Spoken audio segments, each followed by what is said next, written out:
늦가을 바람이 지붕을 두드리며 길게 울었고 좁은 골목의 가로등은 간헐적으로 흔들렸습니다.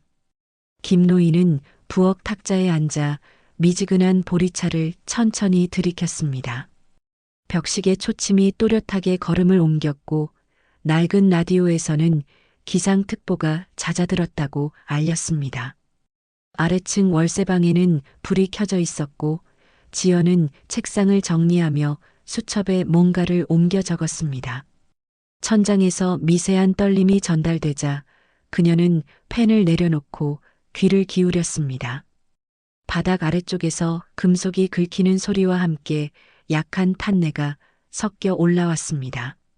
지연은 신발을 급히 꿰어 신고 현관으로 나섰습니다. 골목 바람이 얼굴을 스치자 그녀는 몸을 움츠렸습니다. 계단을 뛰어오르며 그녀는 위층 복도를 빠르게 훑어보았습니다. 현관 앞에서 낡은 초인종이 반쯤 떨어져 있었고 틈 사이로 서늘한 공기가 새어나왔습니다. 지연은 문을 3번 세게 두드렸습니다. 할아버지, 안에 계세요? 안에서는 잠깐의 정적만 흘렀습니다. 그 순간 창고 쪽에서 청색 불꽃이 짧게 번쩍이며 윙 하는 소리가 길게 이어졌습니다. 지연은 숨을 고르고 다시 문을 두드렸습니다. 할아버지, 빨리 나오세요. 위험해요. 문이 삐걱이며 열리자 김노인은 안경을 제대로 올리지 못한 채 고개를 내밀었습니다. 무슨 일인가요, 지연 양? 지연은 그의 팔을 붙들고 복도 쪽으로 한 걸음 끌어냈습니다. 안에서 이상한 냄새가 올라와요. 얼른 밖으로 나가셔야 해요. 김노인은 잠시 집안을 돌아보려 했으나 바닥 아래에서 다시 금속성 진동이 퍼졌습니다. 그는 숨을 들이마시고 계단 쪽으로 몸을 돌렸습니다. 지연은 현관에 놓여있던 외투를 집어 그의 어깨에 걸쳐 주었습니다. 두 사람이 계단을 내려서자 바람이 거세게 몰아쳤습니다. 골목 끝에서 개 짖는 소리가 짧게 끊기고 공기가 비정상적으로 무거워졌습니다. 김노인은 한 번 더 뒤를 돌아보려 했습니다. 지연은 그의 손목을 더 단단히 잡았습니다. 지금은 나가셔야 합니다. 둘이 대문을 빠져나오는 순간 창고 방향에서 낮게 깔린 충격음이 울렸습니다. 뒤이어 흰 섬광이 벽을 타고 번졌고 집 내부 공기가 갑자기 빨려 들어가듯 움푹 꺼졌습니다. 곧 큰 굉음과 함께 불길이 지붕을 뚫고 치솟았습니다. 대문 앞 공터에 흩날리던 낙엽이 회오리처럼 떠올랐습니다. 김노인은 반사적으로 지연을 품으로 끌어당겼습니다. 불꽃이 먼지와 함께 지나가 골목 벽면을 붉게 물들였습니다. 지연은 주머니에서 휴대전화를 꺼내고 비상번호를 눌렀습니다. 골목 반대편 셔터 문이 들썩이며 이웃 2~3명이 머리만 내밀었습니다. 김노인은 불길 위로 솟는 검은 연기를 말없이 지켜보았습니다. 그의 어깨는 외투 속에서 더 작아 보였고 손끝이 미세하게 떨렸습니다. 지연은 통화를 마치고 김노인의 곁으로 바짝 다가섰습니다. 사이렌 소리가 먼 곳에서 점점 커졌습니다. 불길은 간헐적으로 꺼졌다가 다시 살아났고 창고 쪽 처마가 무너져 내렸습니다. 김노인은 입술을 굳게 다물었습니다. 지연은 불빛에 반사된 그의 눈에 낯선 두려움이 서리고 있음을 알아차렸습니다. 그 두려움은 화염 그 자체가 아니라 불길이 드러낼 무언가를 향하고 있는 듯 했습니다. 스프링클러가 없는 오래된 주택에서 불길은 빠르게 자리를 옮겼습니다. 소방차가 골목 입구에 멈추며 물줄기를 쏘기 시작했습니다. 경찰차가 뒤따라 서더니 출입선을 준비했습니다. 지연은 김노인을 조금 떨어진 가게 처마 아래로 안내했습니다. 김노인은 숨을 고르며 한 번 더 집 쪽을 바라보았습니다. 그의 얼굴에는 미처 정리하지 못한 과거가 어둡게 스쳐 지나가고 있었죠. 지연은 짧게 고개를 끄덕이며 그 곁을 지켰습니다. 새벽 공기는 차가웠고 불길은 이미 잦아들고 있었습니다. 검게 그을린 지붕 틈에서 여전히 연기가 피어올랐습니다. 소방대원들이 마지막 잔불을 정리하는 동안 경찰차가 골목 입구에 멈췄습니다. 순경 박재수가 차량에서 내려 불빛을 비추며 현장을 둘러보았습니다. 지연은 담요를 어깨에 두르고 멀찍이 서 있었습니다. 그녀의 얼굴에는 피로와 혼란이 뒤섞여 있었고 눈은 자꾸만 타버린 창고 쪽으로 향했습니다. 김노인은 구급차 안에서 산소 마스크를 쓴 채 조용히 누워 있었습니다. 그의 손은 여전히 떨리고 있었지만 입술은 단단히 다물려 있었습니다. 박재수는 구조대원에게 다가가 화재 원인을 묻고 메모를 남겼습니다. 전기합선 같습니다. 그런데 이상하게도 창고 안쪽에서만 집중적으로 타버렸어요. 그 말에 지연은 고개를 들었습니다. 창고 안에는 무언가 중요한 것이 있었던 걸까 하는 생각이 머리를 스쳤습니다. 곧 소방대원이 금속 상자 하나를 들고 나왔습니다. 상자는 녹이 슬어 있었고 일부는 녹아내려 형태가 일그러져 있었습니다. 박재수는 장갑을 낀 손으로 뚜껑을 열어보았습니다. 안에는 오래된 녹음기와 반쯤 타버린 종이 조각이 남아 있었습니다. 그는 조심스레 봉투에 넣으며 말했다. 이건 감식팀으로 보내야겠네요. 지연은 발걸음을 옮겨 상자를 바라보았고 잠시 숨을 멈추었습니다. 그 안에서 익숙한 무늬의 작은 손수건 한 장이 보였기 때문이었습니다. 그녀는 손수건이 바람에 휘날리기 전 자신이 봤던 김노인의 창고를 떠올렸습니다. 거기에는 언제나 자물쇠가 걸려 있었고 누구도 들어간 적이 없었습니다. 박재수가 다가와 조용히 물었습니다. 지연 씨, 혹시 그 안에 뭐가 있었는지 알고 있습니까? 지연은 잠시 망설이다 고개를 저었습니다. 아니요, 저도 처음 봤어요. 그녀의 목소리는 떨렸고 시선은 작고 불탄 잔해로 향했습니다. 김노인은 들것에 실려 구급차에 오르며 마지막으로 집 쪽을 바라보았습니다. 그 눈빛은 불길보다 더 깊은 무언가를 숨기고 있는 듯 했습니다. 지연은 구급차 문이 닫히는 순간까지 시선을 떼지 못했습니다.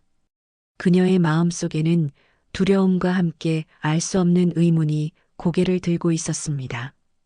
왜 하필 그 시간, 그 장소에서 폭발이 일어났을까? 박재수는 인근 주민 몇 명을 불러 진술을 받기 시작했습니다.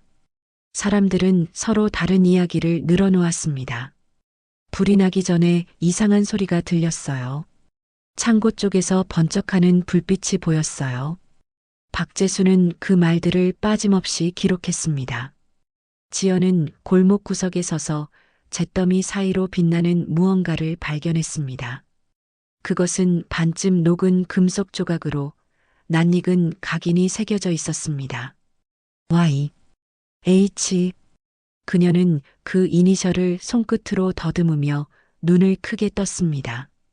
그 순간 머릿속 어딘가에서 오래된 기억이 희미하게 깨어났습니다. 김노인의 집벽에 걸려있던 오래된 사진, 그리고 사진 속 여인의 목걸이에 새겨진 글자와 같았습니다.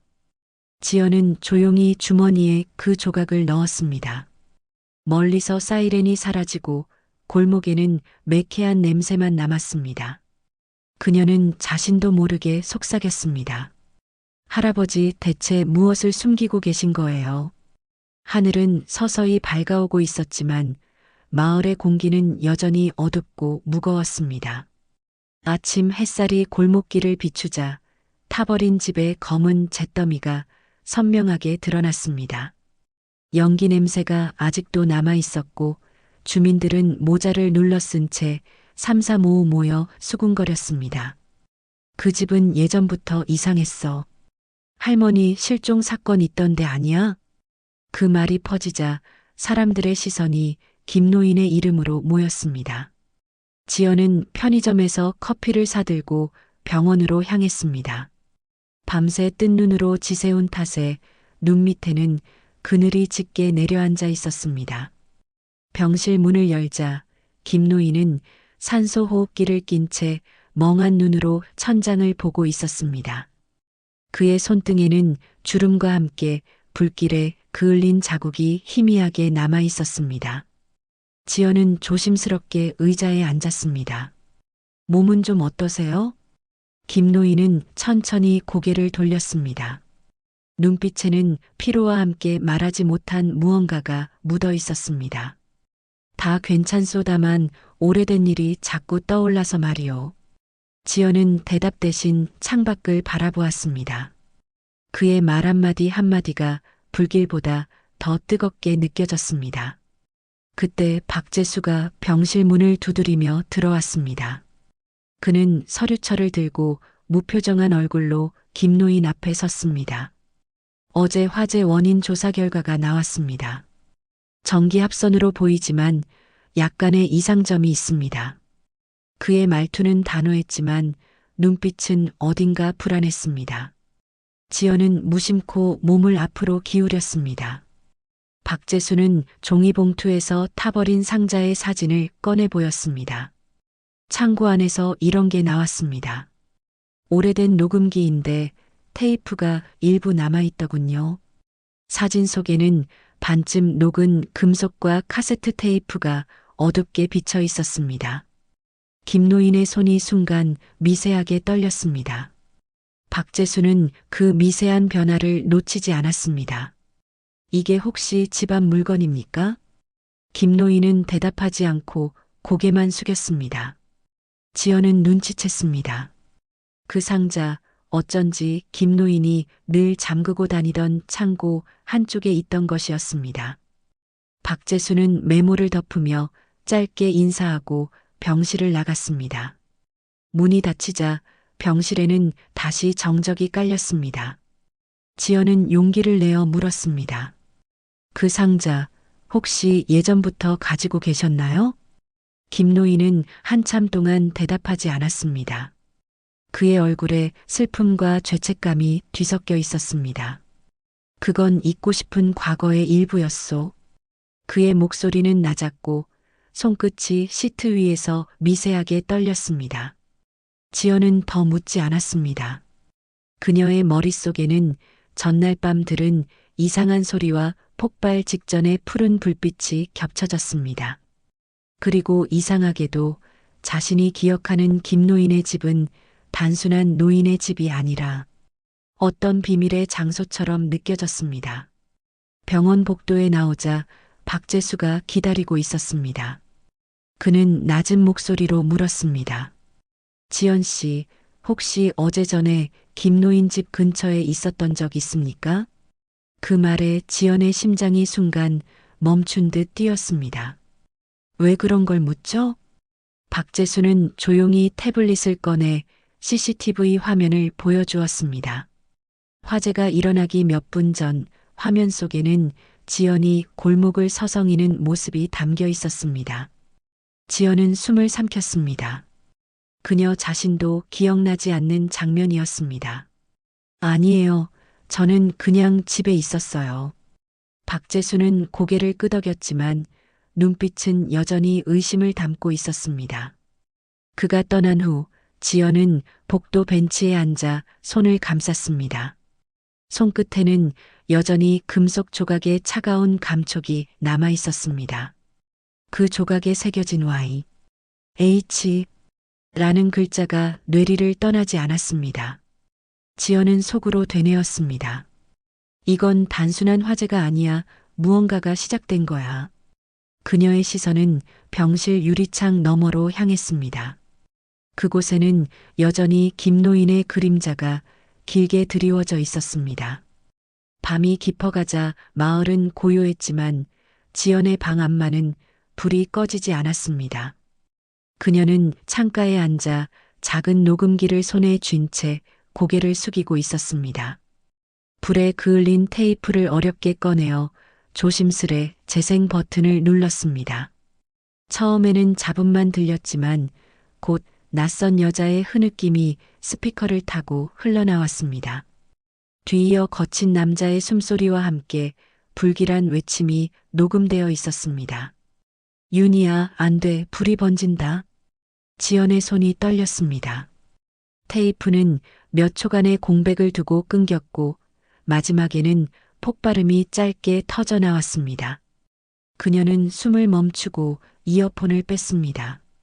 녹음기의 날짜 표시에는 1985년 여름 7월 18일이라 적혀 있었습니다.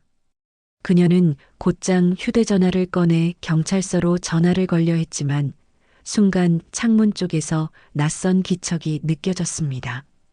바깥 골목에서 손전등 불빛이 번쩍이며 그녀의 창틀을 스쳤습니다. 지연은 본능적으로 불을 끄고 커튼 뒤로 몸을 숨겼습니다. 빛은 천천히 방 안을 훑듯 스쳐 지나가다 사라졌습니다. 잠시 후 누군가 현관문 손잡이를 살짝 돌리는 소리가 들렸습니다. 그녀는 조용히 걸음을 옮겨 서랍 속 작은 식칼을 꺼냈습니다. 심장이 두근거려 숨소리조차 크게 들렸습니다. 문틈 아래로 그림자가 드리워졌지만 곧 사라졌습니다. 몇 초 후 복도 끝에서 발자국이 멀어지는 소리가 들렸습니다. 지연은 문을 조심스럽게 열어 복도를 내다봤습니다. 아무도 없었습니다. 그러나 방 안으로 돌아왔을 때 책상이 뒤집혀 있고 종이들이 흩어져 있었습니다. 녹음기가 사라져 있었습니다. 그녀는 허공을 바라보며 숨을 고르다가 결국 무릎을 꿇었습니다. 누가 가져간 거야? 손끝이 떨리고 눈가가 붉어졌습니다. 곧이어 휴대전화 진동이 울렸습니다. 화면에는 박재수 순경이라는 이름이 떴습니다. 그녀는 잠시 망설이다 통화 버튼을 눌렀습니다. 지연 씨, 김노인 병실이 비었습니다. 혹시 어디로 간 건지 알고 있습니까? 지연은 놀란 눈으로 벽시계를 바라보았습니다. 밤 12시를 막 지난 시각이었습니다. 그게 무슨 말씀이에요? 나까진 분명 병원에 계셨잖아요. 간호사가 방금 확인했는데 창문이 열려 있었답니다. 침대 시트엔 낡은 글씨가 남아 있었어요. 글씨요? 윤희는 아직 이 집에 있다라고요. 그 말을 듣는 순간 지연의 등골을 타고 서늘한 기운이 흘렀습니다. 그녀는 급히 코트를 걸치고 밖으로 나갔습니다. 바람이 불어와 골목의 낙엽이 소용돌이쳤습니다. 가로등 불빛 아래에서 작은 금속 조각 하나가 반짝였습니다. 그것은 며칠 전 그녀가 주워 넣었던 Y, H, 각인 조각과 닮아 있었습니다. 지연은 허리를 숙여 그것을 집어들었습니다. 손끝이 닿자 차가운 감촉이 그대로 심장으로 전해졌습니다. 김노인 어디 계신 거죠? 그녀는 낮게 중얼거리며 어둠 속 골목길로 걸음을 옮겼습니다. 멀리서 개 짖는 소리가 울렸고 달빛은 구름 사이로 희미하게 흘렀습니다. 그녀의 발자국 소리만이 적막한 마을에 메아리처럼 번졌습니다. 이른 새벽 마을 외곽의 언덕은 안개로 뒤덮여 있었습니다. 지연은 손전등을 들고 천천히 흘길을 따라 걸었습니다. 그녀의 옆에는 박재수가 함께 있었고 두 사람의 발걸음은 젖은 낙엽 위에서 바스락거렸습니다. 여기 근처에서 김노인의 발자국이 발견됐습니다. 박재수가 낮은 목소리로 말하자 지연은 고개를 끄덕였습니다. 안개 사이로 희미하게 묘비들이 줄지어 서 있었고 오래된 잡초가 허리까지 자라 있었습니다. 한참을 걸은 끝에 두 사람은 낡은 돌담 옆에서 멈춰 섰습니다. 그곳에는 흙이 조금 파헤쳐진 흔적이 남아 있었고 흙더미 사이에 녹슨 금속이 반쯤 드러나 있었습니다. 지연은 무릎을 꿇고 손전등을 비추었습니다. 여기요, 뭔가 있어요. 박재수가 장갑을 끼고 조심스레 흙을 걷어냈습니다. 곧 낡은 나무 상자 하나가 모습을 드러냈습니다. 상자는 젖은 흙에 반쯤 묻혀 있었지만 뚜껑에는 1985.7, 18이라는 숫자가 흐릿하게 새겨져 있었습니다. 그녀의 심장이 다시 빠르게 뛰기 시작했습니다. 상자를 열자 안에는 젊은 여자의 사진 여러 장과 오래된 반지 하나가 들어 있었습니다. 사진 속 여인은 김노인의 아내 윤이었습니다. 지연은 떨리는 손으로 한 장을 들어 올렸습니다. 사진 속 윤이는 환하게 웃고 있었지만 눈가에는 어딘가 그늘이 느껴졌습니다. 박재수는 무전기로 본부에 연락을 취하며 말을 이었습니다. 이건 단순 실종 사건이 아닙니다. 재수색이 필요합니다. 그때 멀지 않은 곳에서 약한 신음소리가 들려왔습니다.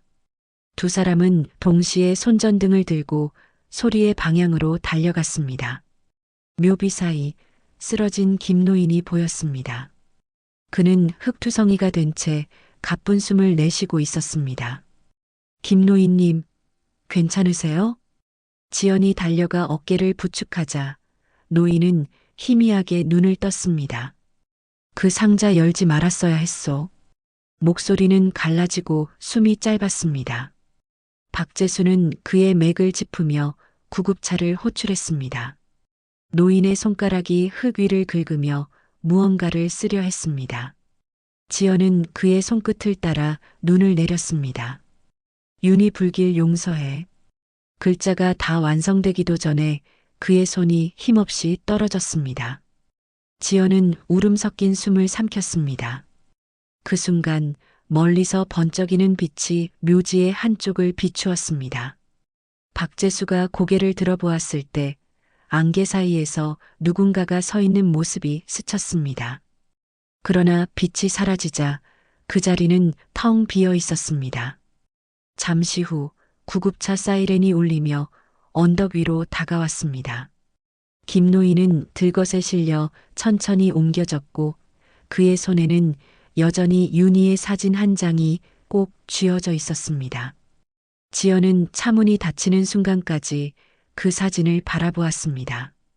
사진 속 윤희의 미소가 마치 무언가를 전하려는 듯 흔들리고 있었습니다. 박재수가 다가와 조용히 어깨를 두드렸습니다.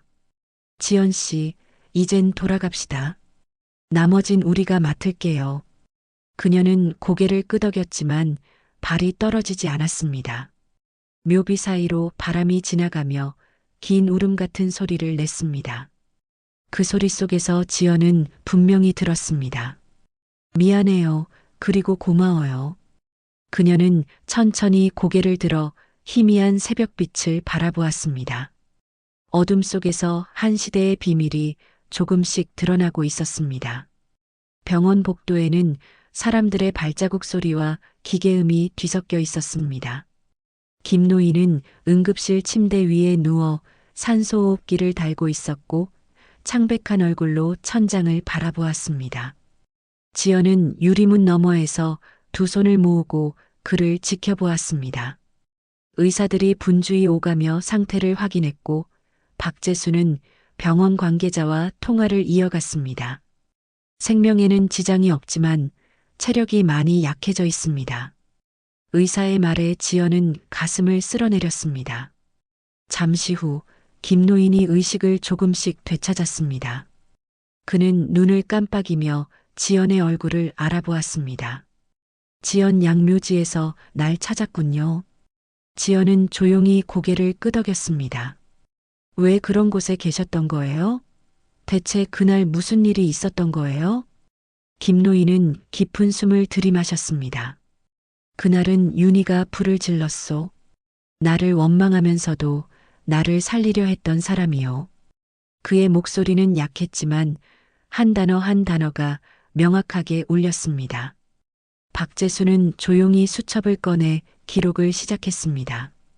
1985년 여름, 우리 둘은 논밭과 집을 팔아 새 삶을 시작하려 했소. 그런데 내가 빚보증을 잘못 써서 모든 걸 잃었지요.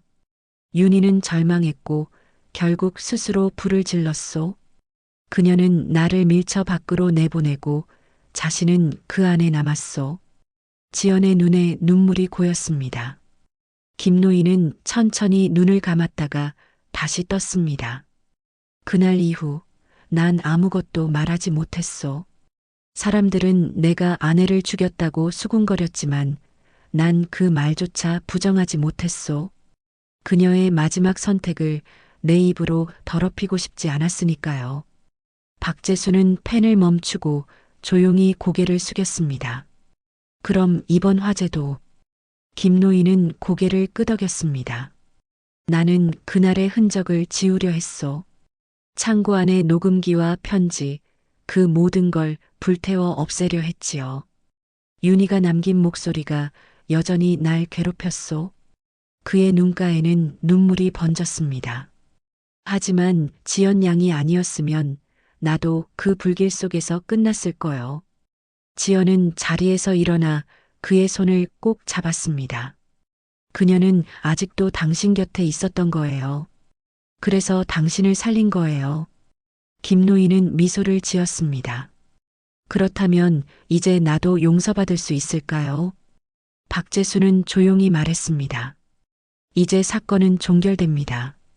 기록에는 사고로 남겠지만 진실은 우리가 알고 있습니다. 지연은 눈을 감으며 고개를 끄덕였습니다. 창밖에서는 새벽빛이 병원 유리창에 스며들며 하얗게 번졌습니다. 한동안 아무도 말하지 않았습니다. 김노인의 숨결이 조금씩 느려졌고 기계음이 잔잔하게 울렸습니다. 그는 마지막 힘으로 손을 들어 지연의 손등을 가만히 어루만졌습니다. 지연 양, 윤희에게 고맙다고 전해주오. 그의 손이 천천히 내려앉았습니다. 기계음이 잠시 길게 울리더니 고요가 찾아왔습니다. 지연은 손을 놓지 않은 채 눈을 감았습니다. 그 순간 바람 한 줄기가 병실 커튼을 스쳐 지나갔습니다.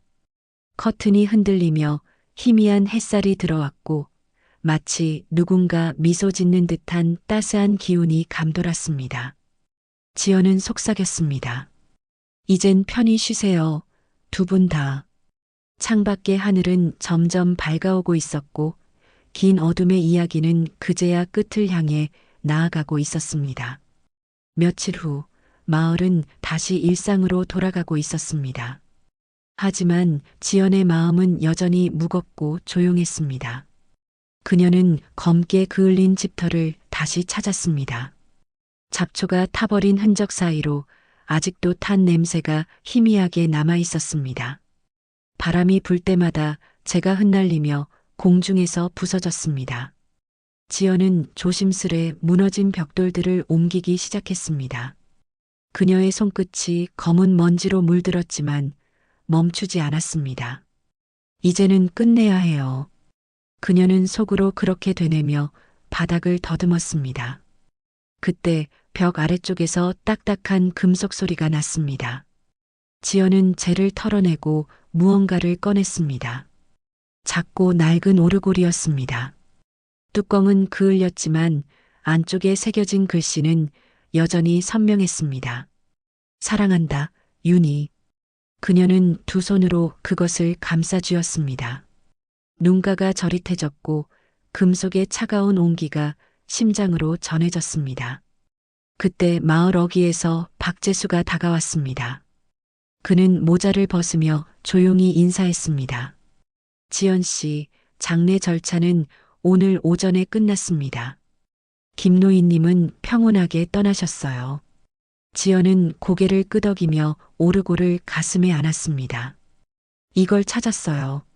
아마 윤희 씨가 남긴 마지막 선물일 거예요. 박재수는 한 걸음 다가와 그 오르골을 바라보았습니다. 불 속에서도 남아 있었다니 정말 기적이네요. 그는 짧게 한숨을 내쉬며 주위를 둘러봤습니다. 이젠 마을 사람들도 진실을 알게 됐습니다. 그분을 의심했던 사람들 다 미안하다고 하더군요. 지연은 잠시 하늘을 올려다봤습니다. 회색빛 구름 사이로 햇살이 내려와 집터를 비추었습니다. 그녀는 오르골의 태엽을 살짝 돌렸습니다. 녹슨 기어가 삐걱이며 돌아가더니 희미한 멜로디가 흘러나왔습니다. 낡고 부서진 선율이었지만 그 소리는 놀랍도록 따뜻했습니다. 지연의 눈가에 눈물이 맺혔습니다. 이 소리 들리세요, 윤희 씨? 그녀의 속삭임이 바람에 섞여 흩어졌습니다. 잠시 후 오르골의 소리가 잦아들고 고요가 찾아왔습니다. 박재수는 손목시계를 보며 말했다. 이제 돌아가시죠. 서울로 올라간다면서요? 지연은 잠시 망설이다가 고개를 저었습니다. 조금 더 있고 싶어요. 여긴 아직 끝나지 않은 이야기가 있는 것 같아요. 박재수는 미소를 지으며 고개를 끄덕였습니다. 그래요. 그럼 다녀오세요. 마을 사람들이 도와줄 겁니다. 그가 떠난 뒤 지연은 불탄 대문 앞에 홀로 섰습니다. 태엽이 멈춘 오르골이 그녀의 손 안에서 미세하게 떨렸습니다. 바람이 불자 오르골의 뚜껑이 스르르 열렸습니다. 그리고 아주 짧게 한 음의 소리가 다시 흘러나왔습니다. 그 소리는 마치 누군가의 웃음처럼 들렸습니다. 지연은 조용히 미소 지었습니다. 이젠 편히 쉬세요. 그녀는 오르골을 품에 안고 천천히 발걸음을 옮겼습니다. 집터에 재가 흩날리며 햇빛에 반짝였습니다. 그날 저녁 마을 끝에서 누군가의 부드러운 노랫소리가 들려왔습니다. 아무도 없었지만 그 멜로디는 오래도록 공기 속을 맴돌았습니다. 그리고 마을은 아주 오랜만에 평화를 되찾았습니다. 1년 후 마을은 새로 단장되어 있었습니다. 불타 없어진 집터 자리는 작은 공원으로 변했고 어린아이들의 웃음소리가 그 자리를 채웠습니다. 지연은 마을 입구의 작은 카페에서 커피를 내리고 있었습니다. 카페 이름은 윤희의 정원이었습니다. 창문 너머로 노을빛이 비치며 카페 안의 모든 것이 따뜻한 색으로 물들었습니다. 지연은 여전히 오르골을 카운터 위에 올려두었습니다. 매일 저녁 문을 닫기 전 그녀는 태엽을 돌려 음악을 틀었습니다. 그날도 어김없이 낡은 멜로디가 천천히 흘러나왔습니다. 그 소리는 마을 사람들의 마음을 차분히 가라앉히는 듯 했습니다. 문이 열리고 낯선 노인이 들어왔습니다. 그는 조용히 모자를 벗으며 말했다. 이 오르골 혹시 김노인 댁에서 나온 거 아닙니까? 지연은 놀라 눈을 들었습니다. 혹시 그분을 아세요? 노인은 미소 지으며 카운터로 다가왔습니다. 그 친구 젊을 땐 정말 착한 사람이었죠. 윤희 씨를 참 많이 사랑했어요. 그는 오르골을 한참 바라보다 손끝으로 살짝 만졌습니다. 이건 내가 선물했던 겁니다. 두 사람 결혼 기념일에 말이죠. 지연의 눈에 눈물이 맺혔습니다. 그럼 그분은 지금? 노인은 고개를 끄덕이며 말했습니다. 이젠 편히 쉬고 있을 겁니다. 당신이 진실을 밝혀줘서 그도, 윤희도 이제 평온하겠지요. 그는 따뜻한 미소를 남기고 천천히 문을 나섰습니다. 문이 닫히는 순간 오르골이 스스로 돌아가기 시작했습니다. 멜로디가 카페 안을 가득 채웠고 그 소리에 지연은 손을 멈췄습니다. 창밖에서는 붉은 노을이 천천히 내려앉고 있었습니다. 그녀는 창가로 다가가 손을 얹었습니다. 유리 너머로 햇살에 반짝이는 나뭇잎이 바람에 흔들리고 있었습니다. 그 순간 누군가의 부드러운 목소리가 귓가에 스쳤습니다. 고마워요, 지연 씨. 지연은 미소를 지으며 눈을 감았습니다. 그녀의 입가에 잔잔한 평화가 번졌습니다. 태엽이 멈추고 오르골은 마지막 음을 천천히 마무리했습니다. 카페 안은 고요했지만 이상하게도 따뜻했습니다. 그녀는 작은 목소리로 속삭였습니다. 이제 정말 끝났네요. 창문 밖 석양빛이 마을을 감싸며 붉게 물들었습니다. 아이들의 웃음소리, 멀리서 들려오는 풍경소리, 그리고 오르골의 잔향이 한데 어우러졌습니다. 그 순간 지연은 깨달았습니다. 모든 상처는 불길 속에서 사라졌지만 사랑은 여전히 남아 있었다는 것을요. 그녀는 카페 불을 끄고 문을 닫았습니다. 하늘은 서서히 어두워지고 별빛이 하나둘 피어올랐습니다. 그날 밤 마을은 오랜 세월을 견딘 뒤 처음으로 완전한 평화를 되찾았습니다. 그리고 바람이 불자 어딘가에서 희미한 멜로디가 다시 들려왔습니다. 그건 분명 윤희의 오르골이었습니다. 재미있게 보셨나요? 구독과 좋아요는 영상 제작에 큰 도움이 됩니다. 항상 건강하시고 좋은 하루 되세요. 감사합니다.